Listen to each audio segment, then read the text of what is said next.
अस्सलाम वालेकुम नाजरीन। हामिद खान अल मशरिकी। आज का जो मेरा प्रोग्राम है वो बहुत अहम है और उसकी अहम दरअसल जो बुनियादी वजह है वो ये है कि मुल्क की एकदम से सियासी सूरत हाल जहाँ तब्दील हो रही है, वहाँ अयाज मीर साहब के साथ जो हुआ, उसके बाद पिछले 24 घंटों में इमरान रियाज खान गिरफ्तार हुए, हलीम आदिल शेख गिरफ्तार हुए हैं।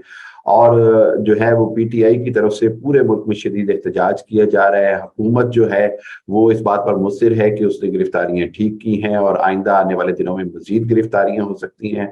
तो मुल्क की सूरत हाल कहाँ जा रही है, हालात किस तरफ बढ़ते नजर आ रहे हैं, इस हवाले से मैंने आज अपने प्रोग्राम में दावत दी है। पाकिस्तान के मशहूर तरीन तज्जियाकार और किसी तारुफ के मोहताज नहीं है, माशाल्लाह स्कॉलर हैं और मतलब पूरी दुनिया उनको जानती है। मैं खुद अपने आप को उनका एक शागिर्दी समझता हूँ और हम सब उनसे सीखते हैं। और मेरा ख्याल ये है कि मौजूदा सूरत हाल में बहुत सारी डिस्कशन करने के लिए और इंकिशाफात करने के लिए औरिया मकबूल जान साहब से बेहतर कोई शख्स नहीं हो सकता था। तो आज के प्रोग्राम में मेरे साथ हैं औरिया मकबूल जान साहब। सर बहुत शुक्रिया औरिया मकबूल जान साहब आपका।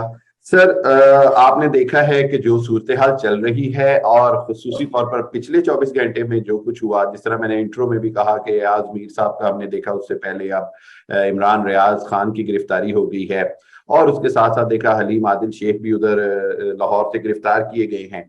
इसके अंदर जो अहम बात है इमरान रियाज खान के हवाले से, आप क्या कहते हैं ये गिरफ्तारी के ऊपर, ये रियासत और हुकूमत के इस इकदाम के हवाले से? और दूसरी चीज ये कि क्या ये इस्लामाबाद हाई कोर्ट की अगर तौहीन अदालत थी तो इस्लामाबाद हाई कोर्ट ने इसको अपने दायरा इख्तियार से बाहर क्यों कहा है? देखिए, बेसिकली अदालत का एक प्रोसीजर होता है। हर हाई कोर्ट की अपनी जुरिस्डिक्शन होती है। हाई कोर्ट जिस वक्त, चूंकि मैं एक लॉयर हूं, तो हाई कोर्ट जिस वक्त कोई अदालत फैसला करती है, एक तो है कि अपनी जुरिस्डिक्शन में करती है, और जब वो जुरिस्डिक्शन में नहीं कर रही होती तो फिर कहती है कि हम इसको अगली अदालत तक पेश होने के लिए हम इसको जमानत देते हैं। हम उसको कहते हैं कि हम इसको रिमांड देते हैं ताकि अगली अदालत तक पहुंच जाए। उसको रादारी जमानत कहा जाता है। ठीक तो है। रादारी भी चूंकि वो नहीं दी हुई थी, उन्होंने उनको कहा था कि इसको अगर केस है इस्लामाबाद की जुरिस्डिक्शन में गिरफ्तार ना करें। टोटल लीगल बैटल है जो चल रही है इस वक्त। अब ये पुराना धंधा है हुकूमतों का। ये शबाशी साहब ने कोई नया धंधा नहीं शुरू किया हुआ। ये हमेशा इस तरह मुख्तलिफ जगहों पे केसेस रजिस्टर कराते रहे हैं।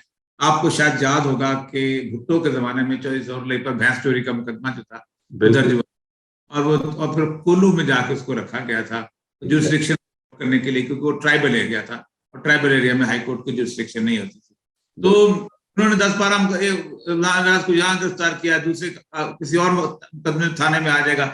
असल मसला ये होता है कि बड़े कम जज ऐसे होते हैं जो कि इस तरह की सूरत हाल करते हैं। मतलब जैसे समदानी ने जिस वक्त भुट्टो की जमानत दी थी तो बड़ा हैरानकुन बात हुई थी, और लेकिन फिर उसके बाद फिर उन्होंने किसी और मुकदमे में गिरफ्तार कर लिया।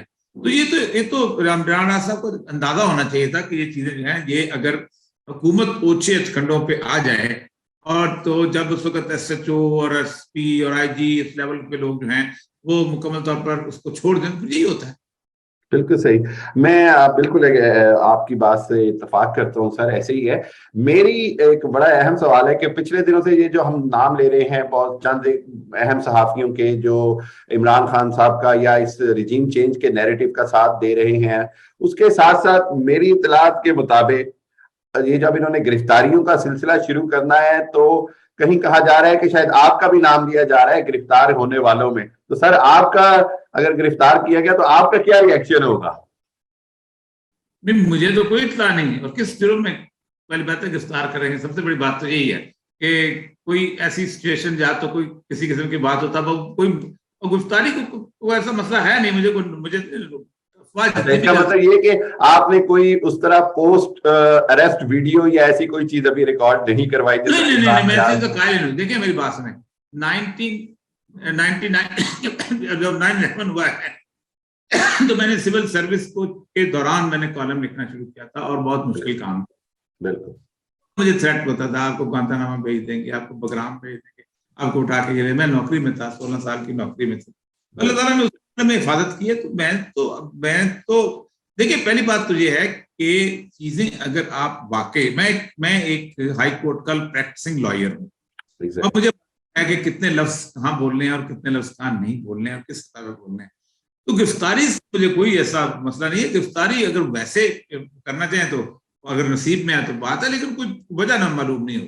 बिल्कुल नहीं सर, हम तो मतलब मैं ऐसे कहूँ आपसे सीखते हैं, बोलने के हवाले से, अल्फाज के चुनाव के हवाले से, मामला फहमी के हवाले से। लेकिन एक चीज जो मैं बार बार समझना चाह रहा हूँ कि आप जैसे सहाफी या हम जैसे शागिर्द या बहुत सारे लोग जो हमने एक हमारी पूरी जिंदगी आर्मी का हमने दिफा किया, इदारों का हम दिफा करते हैं, आज भी करते हैं, कुछ भी हो जाए हमारी जो लाइन ऑफ डिफेंस है हम उसके दिफा के लिए हम सब इकट्ठे हैं। लेकिन उस सब के बावजूद जब आपके बाजवा साहब के ख्वाब के हवाले से, कुछ और चीजों के हवाले से आज का आपका जो स्टांस है वो ऐसा महसूस होता है कि शायद आप किसी तरह से उन शख्सियत के खिलाफ हैं, या आपका इख्तिलाफ जो है वो किस तरह का है मौजूदा सूरत हाल के अंदर? मेरा ना पहले इख्तिलाफ था ना अब इख्तिलाफ है। ठीक है। मेरे ख्वाब के बारे में हमेशा से एक आइडिया है कि ख्वाब हुक्म नहीं होता, ख्वाब खबर होती है। बिल्कुल। पहले वो ख्वाब एक बुजुर्ग थे, उन्होंने देखा था, उसकी एक इंटरप्रिटेशन थी जो लोगों ने की, मैंने खुद इंटरप्रिटेशन भी नहीं की। और उसके बाद हुआ ये कि उसके बाद उस लोगों ने जो समझा जैसे मैं एस्टेब्लिशमेंट का दफा करने के, और मैंने ख्वाब उस वक्त बयान किया था कि जिस वक्त बाजवा साहब के बारे में पूरे पाकिस्तान के अंदर एक बड़ी गंदी किस्म की कैंपेन चलाई गई। बिल्कुल। और काफी जो था वो खड़ा होकर नहीं कह सकता कि ये शख्स जो है कि इसके बाद जो गंदी कैंपेन चलाई गई गलत है। जाहिद राष्ट्रीय साहब जो थे उन्होंने मुझे कहा कि मैं उनका पड़ोसी रहा और ये इनका कोई ताल्लुक नहीं कादियानियत से, ये खालिस्तान मुसलमान है। मैंने कॉलम लिखा था और उस दौरान मेरे पास ख्वाब प्रोफेसर शहजाद साहब का था, वो मैंने साथ जिक्र कर दिया, कोई खबर नहीं थी। बिल्कुल। ख्वाब को लेके अगर कुछ शख्स ये समझता है कि उसकी इंटरप्रिटेशन, रोज इंटरप्रिटेशन होती है। ख्वाब में आप मुझे कहें कि औरिया मकबूल जान ने कत्ल कर दिया तो कल मुझे फांसी लगा देंगे आप। बिल्कुल बिल्कुल ऐसे। मैंने आपको गाली दी है तो क्या मुझ पर मुकदमा दर्ज हो जाए?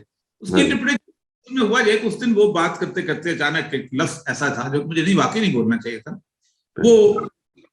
और मैं उसके ऊपर बात भी किधर जगह बात की है कि वो अचानक, चूंकि उस वक्त होता यह है कि बहुत ज्यादा वो एक साहब जो थे बहुत फजूल गुफ्तगू कर रहे थे इस हवाले से, तो उस वक्त हालांकि वो बेसिक इवन अगर कह भी दिया जाए, अगर ख्वाब के अंदर कह दिया जाए कि एक शख्स ने ख्वाब के अंदर कुछ हरकत की है तो क्या उस हरकत के ऊपर उसको मलाइन किया जा सकता है। लेकिन अगर उसको एक बनाना है, इंटरप्रिटेशन ऑफ ड्रीम पे तो फ्राइड को सबसे पहले जेल में डालें, इंटरप्रिटेशन ऑफ ड्रीम पे तो अल्लामा इब्न सीरीन को जेल में डालें। ऐसे ऐसे खास लोगों के इंटरप्रिटेशन ड्रीम पे तो इमाम हनीफा, इमाम जाफर सादिक को जेल में डालना चाहिए। इंटरप्रिटेशन ड्रीम तो एक साइंस है और एक मजहबी हाल है, उसके ऊपर ना को बंदा काफर बनता है, ना को बंदा उसको तौहीन का मुर्तकब होता है, ना को वो बुनियादी तौर पे एक ऐसी चीज है कि जो कि किसी भी तौर पर जैसे कहते हैं कि वो किसी सजा का मुस्ताजब भी नहीं होती, ना किसी का हक। ये भी नहीं कहा जा सकता, मैं कह दूं कि हामिद अल मशरिकी साहब को रसूल अकरम ने ख्वाब में वजीर आजम लगा दिया तो क्या वजीर आजम लग जाएंगे? बिल्कुल सही कहा। आपको कह रहे हैं कि वजीर आजम जो है उसको रसूल अकरम ने बताया था ख्वाब में, अगर वो लग गया है तो एक खबर है। ख्वाब सिर्फ एक बात याद है, ख्वाब सिर्फ पैगंबरों के सच्चे हो। बेशक। आपको कोई मुझे अल्लाह ने कहा है कि अपने बेटे को ज़िबा कर दूं, मैं सुबह बेटे को ज़िबा कर दूंगा, तो ये बात का बतंगड़ बनाया जा रहा है पूरे मुल्क के अंदर। मुझे उससे कोई फर्क नहीं है, लेकिन मैंने उस वक्त चूंकि एंकर भी बहुत फजूल हरकत कर रहा था, वो भी कर रहा था, तो उसमें होता है अगर वो जरा सा रुक के बिल्कुल सर, उसको लेकर बहुत ज्यादा वो चर्चा भी की गई और उसको ड्रैग भी किया गया। जबकि मैं उसके अंदर दो चीजें समझता हूं कि अल्लाह के नबी सल्लल्लाहु अलैहि वसल्लम की एक हदीस है जो कि आपने वाज़ेह तौर पर उस पर अमल किया कि ख्वाब का हमेशा पहला मुस्बत गुमान करो, टेक इट पॉजिटिव। ये अल्लाह के नबी सल्लल्लाहु अलैहि वसल्लम की हदीस है और उसके मुताबिक उसको अगर देखा जाए और ख्वाब जिस तरह आपने कहा कि बिल्कुल जो अमल के हवाले से वो सिर्फ अंबिया के पास होते हैं जिनमें डायरेक्शंस होती हैं। हमने तो अपने तौर पर उसकी एक अपनी फहम के मुताबिक पॉजिटिव इंटरप्रिटेशन करनी होती है। This is the whole. मसला ये हो गया है असल मसला यह है कि पाकिस्तान के अंदर बहुत सारे ऐसे लोग हैं कि जो ख्वाबों की बुनियाद के ऊपर अपनी जिंदगियां जो है चलाते हैं, उनके डेरे चलते हैं, उनकी आस्थान चलते हैं, उनकी बाकी चीजें चलती हैं। ख्वाबों की बुनियाद पर हम कहते हैं कि हम बड़े मुअज़्ज़ज़ हो गए हैं, और खुसूसन रसूल अकरम सल्लल्लाहु अलैहि वसल्लम का जो ख्वाब है तो बड़ा मुहतात और मोहतरम होना चाहिए। देखिए जिन आपने भी देखा तो उन्होंने किसी को नहीं बताया था ये ख्वाब, ठीक है, हमने भी नहीं बताया था। वो तो जिस वक्त ये सिचुएशन क्राइसिस किस्म का आया तो बयान करना पड़ गया और वाकई बयान करना चाहिए भी था, क्योंकि नहीं, एक ऐसे आदमी की रेपुटेशन एट स्टेक थी कि जिसको पाकिस्तान पूरे के अंदर कोई कह नहीं रहा था। सिर्फ इसलिए आप उसका दफा ना करें कि वो एस्टेब्लिशमेंट का आदमी है। मैंने जिंदगी में कभी एस्टेब्लिशमेंट के हक में कोई बात नहीं की, जिंदगी में। फिर वो एक दफा की और वो उसकी वजह से हमेशा बयान किया जाता है। पर मुझे उससे कोई गरज नहीं है। बेसिकली आपको सच बोलना चाहिए और सच बताना चाहिए कि ख्वाब ना तो हुक्म है। रसूल अकरम सल्लल्लाहु अलैहि वसल्लम के बारे में भी कहा जाता है कि कोई शैतान शक्ल में बन के आ जाओ कि मैं रसूल सल्लल्लाहु अलैहि वसल्लम, तो आप क्या कर सकते हैं? सिर्फ आप सच्चा है जिन्होंने रसूल अकरम को जिंदगी में देखा और पहचान सकते हैं। और वहां उनकी, इसीलिए हजरत अब्दुल्लाह इब्न अब्बास जो थे, उनके पास एक साहब आए, उन्होंने कहा कि मैंने रसूल अकरम सल्लल्लाहु अलैहि वसल्लम को ख्वाब में देखा है। उन्होंने बुलाया, उन्होंने कहा कैसे थे? उन्होंने इमाम हसन को देख के कहा कि ये चेहरा था। कहा तो तुमने ठीक है।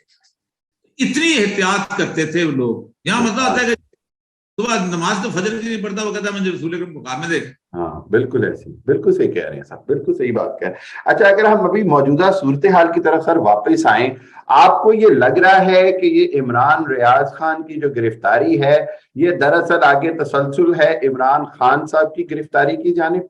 जो माहौल बनाया जा रहा है, पब्लिक रिएक्शन को चेक किया जा रहा है कि पब्लिक इस गिरफ्तारी पे कितना रिएक्शन देती है। उसके साथ साथ मैंने एक जगह पे थोड़ा सा वर्कआउट करके कहा कि मौजूदा सूरत हाल में जिस तरह 5-6 मकासद से गिरफ्तारी से हासिल किए जा रहे हैं कि पेट्रोल की प्राइस और महंगाई से तवज्जो हटा दी, लोड शेडिंग से तवज्जो हटा दी, और इसी तरह ज़िमनी इंतखाबात में जो कुछ आ रही हैं इतलात के जी मैनेज करने की कोशिश की जाएगी। तो ये सारे मामला को अगर साथ जोड़ा जाए तो आपको लग रहा है कि ये ज़िमनी इंतखाबात से पहले ही इमरान खान साहब को गिरफ्तार करने की कोशिश करेंगे?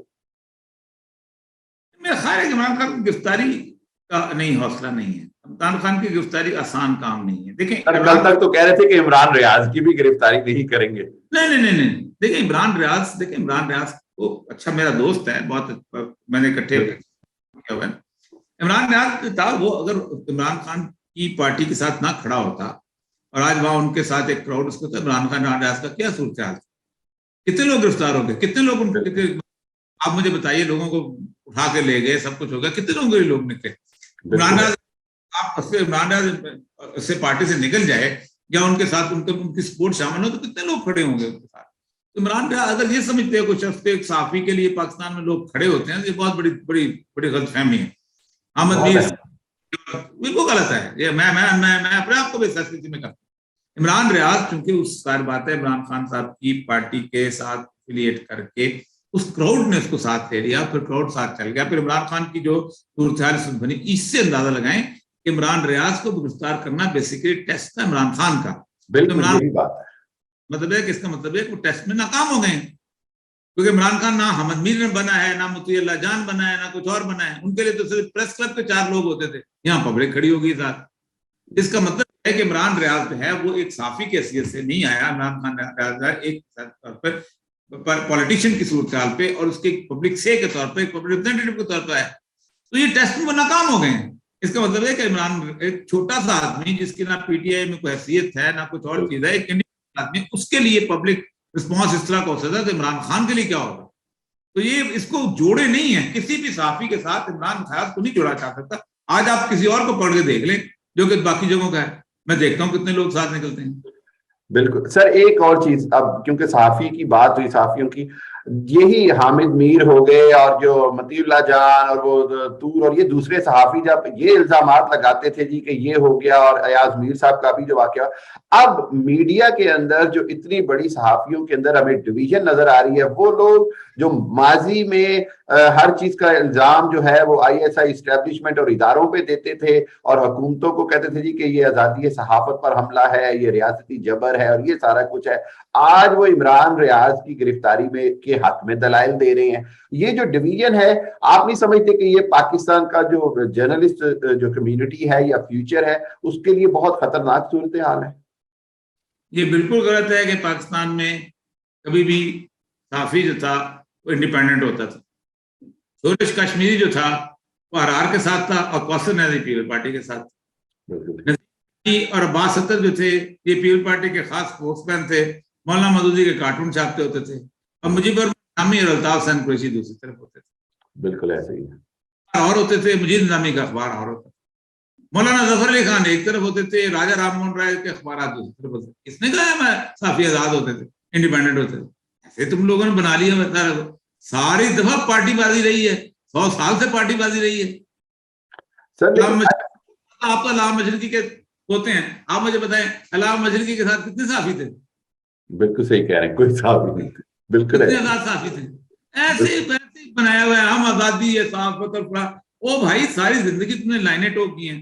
फिरोज कश्मीरी और उसका गौसुल गाजी का प्रिंटेड मार्केट में लड़ाई हुई थी, एक दूसरे के ऊपर उन्होंने घी के डब्बे फेंके थे। एक साफियों ने किया है, किसी की माँ नहीं छोड़ी, किसी की बहन नहीं छोड़ी, किसी क्या नहीं छोड़ा, क्या कुछ नहीं किया।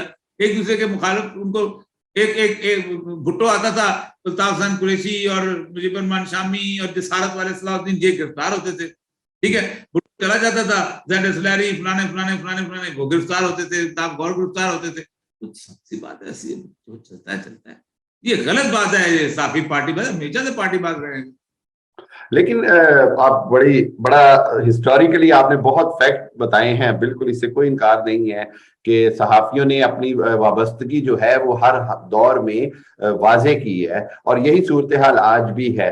लेकिन आज जब मैं इस चीज को समझता हूँ, आज ये हुआ है कि आगे तो वो माजी में जो सहाफी जिसके साथ था वो आखिरी दम तक उसी नजरिए के साथ लगा रहा। अगर कोई सोशलिज्म के साथ है तो वो सोशलिज्म के साथ चलता रहा, अगर कोई कम्युनिज्म के साथ है कम्युनिज्म के साथ चलता रहा, अगर कोई पार्टी के साथ है वो पार्टी चार अहमद हक्कानी हो गए, दूसरे हो गए। मेरा जो आज मुझे जो चीज कंफ्यूज करती है वो ये कि वही हुआ है जिस तरह जो मौजूदा हुकूमत के साथ भी हुआ कि कल तक वो जिनके मुखालिफ थे आज वो उनके हामी हो गए, और कल तक जिनके हामी थे आज वो उनके मुखालिफ हो गए। ये सूरत हाल मेरा ख्याल है पहले इतनी वाज़ेह पहले कभी नहीं हुई। देखिए 1992 एक ऐसा साल है दुनिया का जिसके बारे में कहा जाता है कि इस साल नजरिए की मौत हो गई। पूरी दुनिया, पाकिस्तान भी उसी सालों के अंदर आ गया। अब नजरिया बन गया मफाद, अब नजरिया बन गया सरमाया, अब नजरिया बन गया अपनी इज्जत और अपनी रेटिंग और अपनी ये चीज। आप मुझे बताइए, आज से 20 साल पहले क्या कभी कोई बंदा जो कि प्रॉपर्टी डीलर हो, क्या कोई बंदा जो कि अपना बहुत बड़ा बिजनेस एम्पायर करे, वो सोच सकता है बाहर निकालेगा? तो ये क्या बकवास काम है, मैं क्यों करूं? बिल्कुल निकालते थे जवाहर ने। आज है टॉम नॉम चॉम्स्की की जो किताब है ना, मैन्युफैक्चरिंग, उसके हिसाब से कॉर्पोरेट कल्चर का अखबार है। कॉर्पोरेट पढ़ते अपने मफादात के हिसाब से चलता है, उसी हिसाब से वो सारा करता रहता है। असल मसला ये है कि नजरिया मर गया है। आप पीपल्स पार्टी, मुस्लिम लीग नून, पीटीआई, इन सारों के मंशूर निकाल लें, पहला सफा फाड़ दें और पढ़ना शुरू हो जाए, आपको कोई फर्क महसूस नहीं होगा। बिल्कुल सही, बिल्कुल एक तरह अंदर से बिल्कुल जमहूरियत चाहते हैं, वही रोटी कपड़े और मकान वाली जो बात है, बिल्कुल एक ही होता है। जब दस्तरखान एक तरह के हो ना, तो एक दस्तरखान से दूसरे दस्तरखान पे साफी चला जाए तो क्या फर्क पड़ता है? बहुत बहुत इंपॉर्टेंट बात की आपने।